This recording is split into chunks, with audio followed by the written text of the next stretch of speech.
یقین جانو کہ نبی عربی کو ماننے والے ہوں یا یہودی، عیسائی ہوں یا صوابی، جو بھی اللہ اور روز آخر پر ایمان لائے گا اور نیک عمل کرے گا، اس کا اجر اس کے رب کے پاس ہے، اور اس کے لیے کسی خوف اور رنج کا موقع نہیں ہے۔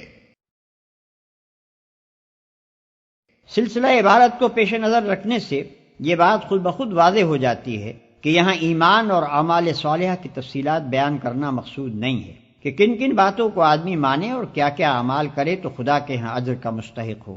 یہ چیزیں اپنے اپنے موقع پر تفصیل کے ساتھ آئیں گی۔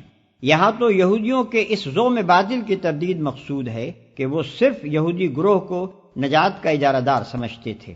وہ اس خیال خام میں مبتلا تھے کہ ان کے گروہ سے اللہ کا کوئی خاص رشتہ ہے جو دوسرے انسانوں سے نہیں ہے، لہذا جو ان کے گروہ سے تعلق رکھتا ہے وہ خواہ اعمال اور عقائد کے لحاظ سے کیسا ہی ہو، بہرحال نجات اس کے لیے مقدر ہے، اور باقی تمام انسان جو ان کے گروہ سے باہر ہیں وہ صرف جہنم کا ایندھن بننے کے لیے پیدا ہوئے ہیں۔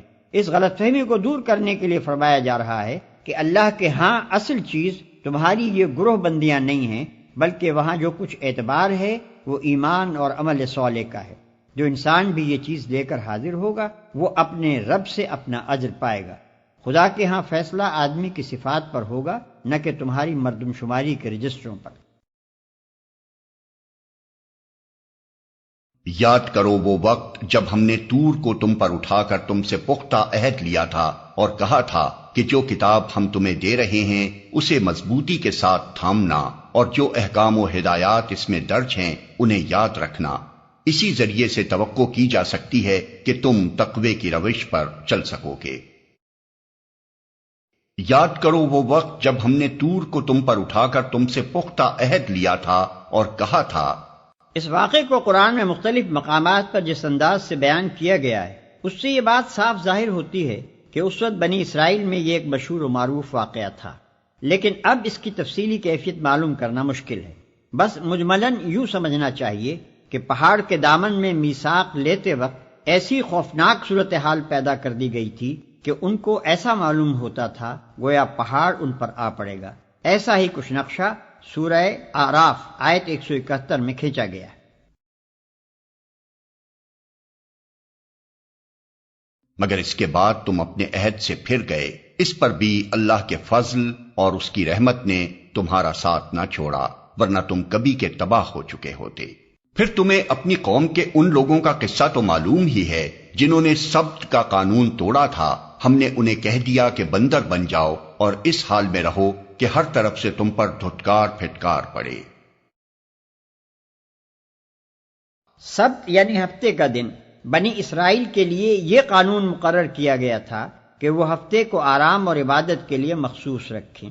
اس روز کسی قسم کا دنیاوی کام، حتیٰ کہ کھانا پکانے کا کام بھی نہ خود کریں نہ اپنے خادموں سے لیں۔ اس باب میں یہاں تک تاکیدی احکام تھے کہ جو شخص اس مقدس دن کی حرمت کو توڑے وہ واجب القتل ہے۔ ملاحظہ ہو خروج باب 31 آیت 12 اور 17۔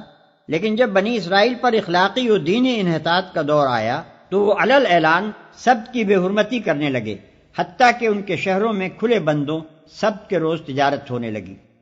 ہر طرف سے تم پر دھتکار پھٹکار پڑے۔ اس واقعے کی تفصیل آگے سورہ اعراف رکوع 21 میں آتی ہے۔ ان کے بندر بنائے جانے کی کیفیت میں اختلاف ہے۔ بعض یہ سمجھتے ہیں کہ ان کی جسمانی حیت بگاڑ کر بندروں کی سی کر دی گئی تھی، اور بعض اس کے یہ معنی لیتے ہیں کہ ان میں بندروں کی سی صفات پیدا ہو گئی تھی، لیکن قرآن کے الفاظ اور انداز بیان سے ایسا ہی معلوم ہوتا ہے کہ یہ مسخ اخلاقی نہیں بلکہ جسمانی تھا۔ میرے نزدیک قرین قیاس یہ ہے کہ ان کے دماغ بعینہ ہی اسی حال پر رہنے دیے گئے ہوں گے جس میں وہ پہلے تھے، اور جسم مسخ ہو کر بندروں کیسے ہو گئے ہوں گے۔ اس طرح ہم نے ان کے انجام کو اس زمانے کے لوگوں اور بعد کی آنے والی نسلوں کے لیے عبرت اور ڈرنے والوں کے لیے نصیحت بنا کر چھوڑا۔ پھر وہ واقعہ یاد کرو جب موسیٰ نے اپنی قوم سے کہا کہ اللہ تمہیں ایک گائے ذبح کرنے کا حکم دیتا ہے۔ کہنے لگے کیا تم ہم سے مذاق کرتے ہو؟ موسیٰ نے کہا میں اس سے خدا کی پناہ مانگتا ہوں کہ جاہلوں کی سی باتیں کروں۔ بولے اچھا اپنے رب سے درخواست کرو کہ وہ ہمیں اس گائے کی کچھ تفصیل بتائے۔ موسیٰ نے کہا اللہ کا ارشاد ہے کہ وہ ایسی گائے ہونی چاہیے جو نہ بوڑھی ہو نہ بچیا بلکہ اوسط عمر کی ہو، لہذا جو حکم دیا جاتا ہے اس کی تعمیل کرو۔ پھر کہنے لگے اپنے رب سے یہ اور پوچھ دو کہ اس کا رنگ کیسا ہو۔ موسیٰ نے کہا وہ فرماتا ہے زرد رنگ کی گائے ہونی چاہیے جس کا رنگ ایسا شوخ ہو کہ دیکھنے والوں کا جی خوش ہو جائے۔ پھر بولے اپنے رب سے صاف صاف پوچھ کر بتاؤ کیسی گائے مطلوب ہے، ہمیں اس کی تعیین میں اشتباہ ہو گیا ہے، اللہ نے چاہا تو ہم اس کا پتہ پا لیں گے۔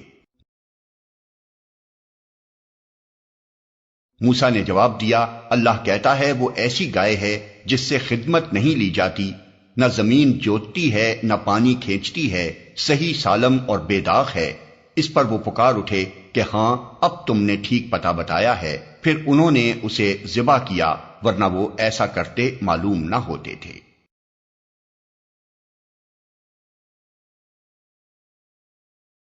چونکہ ان لوگوں کو اپنی ہمسایہ قوموں سے گائے کی عظمت و تقدیس اور گاؤ پرستی کے مرض کی چھوت لگ گئی تھی، اس لیے ان کو حکم دیا گیا کہ گائے ذبح کریں۔ ان کے ایمان کا امتحان ہی اسی طرح ہو سکتا تھا کہ اگر وہ واقعی اب خدا کے سوا کسی کو معبود نہیں سمجھتے تو یہ عقیدہ اختیار کرنے سے پہلے جس بت کو معبود سمجھتے رہے ہیں اسے اپنے ہاتھ سے توڑیں۔ یہ امتحان بہت کڑا امتحان تھا، دلوں میں پوری طرح ایمان اترا ہوا نہ تھا، اس لیے انہوں نے ٹالنے کی کوشش کی اور تفصیلات پوچھنے لگے، مگر جتنی تفصیلات وہ پوچھتے گئے اتنے ہی گھرتے چلے گئے، یہاں تک کہ آخر کار اسی خاص قسم کی سنہری گائے پر جسے اس زمانے میں پرستش کے لیے مختص کیا جاتا تھا گویا انگلی رکھ کر بتا دیا گیا کہ اسے ذبح کرو۔ بائبل میں بھی اس واقعے کی طرف اشارہ ہے، مگر وہاں یہ ذکر نہیں ہے کہ بنی اسرائیل نے اس حکم کو کس کس طرح ٹالنے کی کوشش کی تھی۔ ملاحظہ ہو گنتی باب 19 آیت 1 اور 10۔ اور تمہیں یاد ہے وہ واقعہ جب تم نے ایک شخص کی جان لی تھی، پھر اس کے بارے میں جھگڑنے اور ایک دوسرے پر قتل کا الزام تھوپنے لگے تھے، اور اللہ نے فیصلہ کر لیا تھا کہ جو کچھ تم چھپاتے ہو اسے کھول کر رکھ دے گا۔ اس وقت ہم نے حکم دیا کہ مقتول کی لاش کو اس کے ایک حصے سے ضرب لگاؤ۔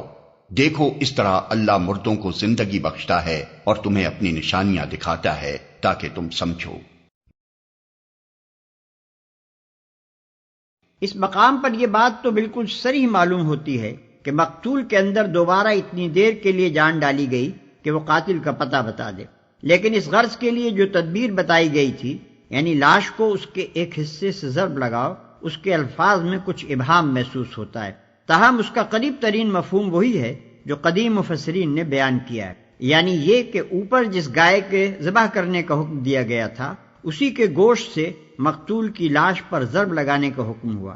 اس طرح گویا بیک کرشمہ دو کار ہوئے، ایک یہ کہ اللہ کی قدرت کا ایک نشان انہیں دکھایا گیا، دوسرے یہ کہ گائے کی عظمت و تقدیس اور اس کی معبودیت پر بھی ایک کاری ضرب لگی کہ اس نام نہاد معبود کے پاس اگر کچھ بھی طاقت ہوتی تو اسے ذبح کرنے سے ایک آفت برپا ہو جانی چاہیے تھی، نہ کہ اس کا ذبح ہونا الٹا مفید ثابت ہو۔ مگر ایسی نشانیاں دیکھنے کے بعد بھی آخر کار تمہارے دل سخت ہو گئے، پتھروں کی طرح سخت، بلکہ سختی میں کچھ ان سے بھی بڑے ہوئے۔ کچھ پتھروں میں سے تو کوئی ایسا بھی ہوتا ہے جس میں سے چشمے پھوٹ بہتے ہیں، کوئی پھٹتا ہے اور اس میں سے پانی نکل آتا ہے، اور کوئی خدا کے خوف سے لرز کر گر بھی پڑتا ہے۔ اللہ تمہارے کرتوتوں سے بے خبر نہیں ہے۔ اے مسلمانوں، اب کیا ان لوگوں سے تم یہ توقع رکھتے ہو کہ یہ تمہاری دعوت پر ایمان لے آئیں گے؟ حالانکہ ان میں سے ایک گروہ کا شیوا یہ رہا ہے کہ اللہ کا کلام سنا اور پھر خوب سمجھ بوجھ کر دانستہ اس میں تحریف کی۔ یہ خطاب مدینے کے ان 9 مسلموں سے ہے جو قریب کے زمانے ہی میں نبی عربی صلی اللہ علیہ وسلم پر ایمان لائے تھے۔ ان لوگوں کے کان میں پہلے سے نبوت، کتاب، ملائکہ، آخرت، شریعت وغیرہ کی جو باتیں پڑی ہوئی تھیں وہ سب انہوں نے اپنے ہمسایہ یہودیوں ہی سے سنی تھی، اور یہ بھی انہوں نے یہودیوں ہی سے سنا تھا کہ دنیا میں ایک پیغمبر اور آنے والے ہیں، اور یہ کہ جو لوگ ان کا ساتھ دیں گے وہ ساری دنیا پر چھا جائیں گے۔ یہی معلومات تھیں جن کی بنا پر اہل مدینہ نبی صلی اللہ علیہ وسلم کی نبوت کا چرچا سن کر آپ کی طرف خود متوجہ ہوئے اور جوق در جوق ایمان لائے۔ اب وہ متوقع تھے کہ جو لوگ پہلے ہی سے انبیاء اور کتب آسمانی کے پیرو ہیں اور جن کی دی ہوئی خبروں کی بدولت ہی ہم کو نعمت ایمان میسر ہوئی ہے، وہ ضرور ہمارا ساتھ دیں گے، بلکہ اس راہ میں پیش ہوں گے۔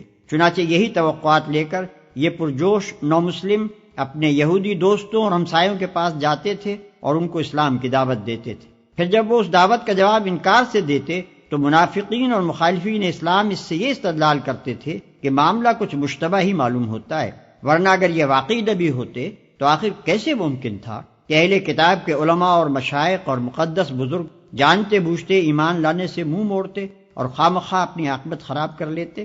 اس بنا پر بنی اسرائیل کی تاریخی سرگزشت بیان کرنے کے بعد اب ان سادہ دل مسلمانوں سے کہا جا رہا ہے کہ جن لوگوں کی سابق روایات یہ کچھ رہی ہیں ان سے تم کچھ بہت زیادہ لمبی چوڑی توقعات نہ رکھو، ورنہ جب ان کے پتھر دلوں سے تمہاری دعوت حق ٹکرا کر واپس آئے گی تو دل شکستہ ہو جاؤ گے۔ یہ لوگ تو صدیوں کے بگڑے ہوئے ہیں، اللہ کی جن آیات کو سن کر تم پر لرزہ طاری ہو جاتا ہے انہی سے کھیلتے اور تمسخر کرتے ان کی نسلیں بیت گئی ہیں۔ دین حق کو مست کر کے یہ اپنی خواہشات کے مطابق ڈھال چکے ہیں اور اسی مست شدہ دین سے یہ نجات کی امیدیں باندھے بیٹھے ہیں۔ ان سے یہ توقع رکھنا فضول ہے کہ حق کی آواز بلند ہوتے ہی یہ ہر طرف سے دوڑے چلے آئیں گے۔ پھر خوب سمجھ بوجھ کر دانستہ اس میں تحریف کی۔ ایک گروہ سے مراد ان کے علماء اور حاملین شریعت ہیں۔ کلام اللہ سے مراد تورات، زبور اور وہ دوسری کتابیں ہیں جو ان لوگوں کو ان کے انبیاء کے ذریعے سے پہنچیں۔ تحریف کا مطلب یہ ہے کہ بات کو اصل معنی و مفہوم سے پھیر کر اپنی خواہش کے مطابق کچھ دوسرے معنی پہنا دینا جو قائل کے منشا کے خلاف ہوں۔ نیز الفاظ میں تغیر و تبدل کرنے کو بھی تحریف کہتے ہیں۔ علماء بنی اسرائیل نے یہ دونوں طرح کی تحریفیں کلام الہی میں کی ہیں۔